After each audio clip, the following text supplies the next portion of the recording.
Assalamualaikum warahmatullahi wabarakatuh. Selamat pagi, salam sejahtera untuk kita semua. Apa kabar sahabat YouTube dimanapun Anda berada? Kembali lagi dengan channel YouTube Sawit dan Dua. Info harga TBA sawit, harga minyak sawit CPO di KPBN, juga info sawit lainnya. Pertama untuk harga CPO di KPBN terupdate hari ini, hari Selasa tanggal 4 Juli 2023, naik Rp310 per kilogramnya, naik menjadi Rp11.065 per kilogram, Rp11.065 per kilogram.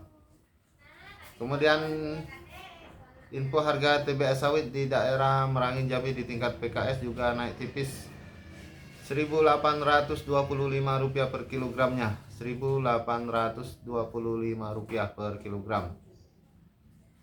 Lanjut ada info sawit lainnya. Inilah 5 wilayah penghasil CPO di Malaysia. Sabah duduki peringkat yang pertama. Info sawit Jakarta. Malaysia merupakan salah satu produsen minyak sawit mentah terbesar di dunia. Dengan produksi sebesar 19 juta ton, Malaysia memiliki pangsa pasar sebesar 24% dari total produksi CPO di dunia. Malaysia tercatat sebagai produsen CPO kedua setelah Indonesia. Lantas dari mana saja yang menyumbang produksi CPO di Malaysia? Dikutip info sawit dari laporan Departemen Pertanian Amerika Serikat USDA, setidaknya terdapat 5 daerah penghasil CPO di Malaysia. Pertama, Sabah merupakan salah satu wilayah penghasil minyak sawit terbesar di Malaysia dengan pangsa pasar sebesar 24%. Sabah berkontribusi signifikan terhadap produksi minyak sawit Malaysia. Keberhasilan Sabah dalam produksi minyak sawit juga didukung oleh kondisi geografisnya yang cocok untuk pertumbuhan kelapa sawit.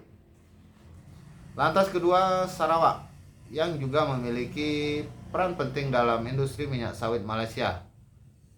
Dengan pangsa pasar sebesar 21%, provinsi ini berkontribusi besar terhadap produksi CPO. Sarawak memiliki lahan yang luas dan iklim yang mendukung untuk perkebunan kelapa sawit.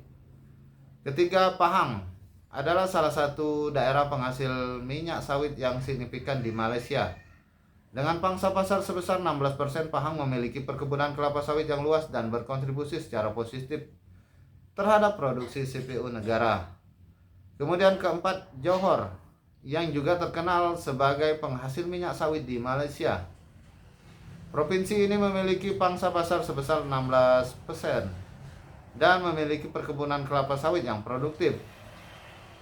Johor merupakan salah satu daerah dengan kondisi agroekologi yang menguntungkan bagi pertumbuhan kelapa sawit. Terakhir, kelima, Perak. Meskipun pangsa pasar Perak sedikit lebih kecil dibandingkan daerah-daerah lain, provinsi ini tetap berperan penting dalam produksi minyak sawit Malaysia dengan pangsa pasar 10%.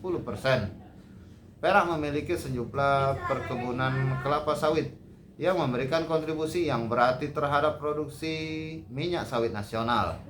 Dengan adanya daerah-daerah penghasil minyak sawit utama di Malaysia ini, negara tersebut berhasil mempertahankan posisinya sebagai salah satu produsen utama CPO di dunia.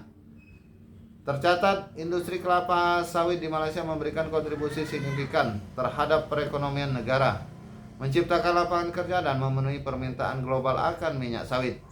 Guna menerapkan praktik budidaya kelapa sawit yang ramah lingkungan, Malaysia juga menerapkan skim Malaysian Sustainable Palm Oil atau MSPO. Baik sahabat YouTube dimanapun Anda berada, demikian dulu info dari Sawit dan Dua mengenai info sawit hari ini, hari Selasa tanggal 4 Juli 2023. Terima kasih bagi Anda yang setia menonton video ini. Jangan lupa dukung channel ini dengan cara subscribe bagi yang belum like dan share agar kita terus terhubung untuk memberikan info mengenai sawit dan minyak sawit dan info sawit lainnya. Terima kasih. Assalamualaikum warahmatullahi wabarakatuh.